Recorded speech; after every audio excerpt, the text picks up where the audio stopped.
મુખવાસ તો ફ્રેન્ડ્સ તમે બહુ ખાધા હશે, પણ આજે આપણે બનાવીશું મીઠા લીમડાનો મુખવાસ.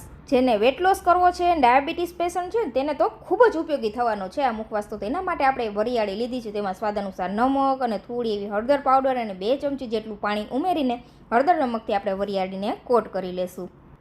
અને બીજી પ્લેટની અંદર આપણે સફેદ તલ લીધા છે, તેમાં ફક્ત આપણે નમક અને પાણી ઉમેરીને આ રીતે મિક્સ કરીને થોડીવાર માટે ફેલાવી દેશું અને 1 કલાક માટે પંખા નીચે રાખી દેશું. 1 કલાકમાં સરસ આ રીતના ડ્રાય થઈ ગયા છે. હવે તેને આપણે શેકવાના છે. તો સૌથી પહેલાં આપણે તલને શેકી લેશું. તો તલને શેકવા માટે આ રીતે જાડા તળિયાવાળું વાસણ લઈને તલને આપણે 10 થી 15 મિનિટ માટે સરસ શેકી લેવાના છે.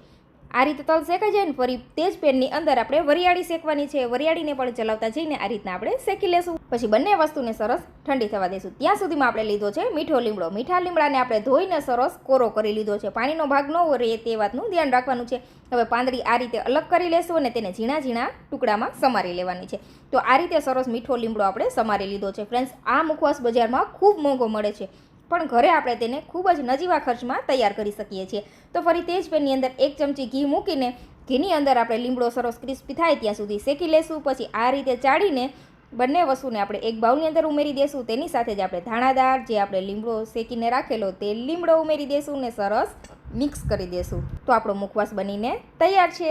આ મુખવાસને વધુ ટેસ્ટી બનાવવા માટે ફ્રેન્ડ્સ આપણે તેની અંદર થોડું ગુલકંદ ઉમેરીશું. તમે ડાયાબિટીસ પેશન્ટ હોય ને ફ્રેન્ડ્સ, તો ગુલકંદ નહીં ઉમેરવાનું. આ રીતે ગુલકંદ સરસ મિક્સ કરી દઈને એટલે આ મુખવાસનો ટેસ્ટ કંઈક યુનિક જ આવે છે. ફ્રેન્ડ્સ, આને એરટાઇટ ડબ્બામાં ભરીને તમે મહિનો સુધી સ્ટોર પણ કરી શકો છો ફ્રીજની અંદર, જરા પણ ખરાબ નહીં થાય.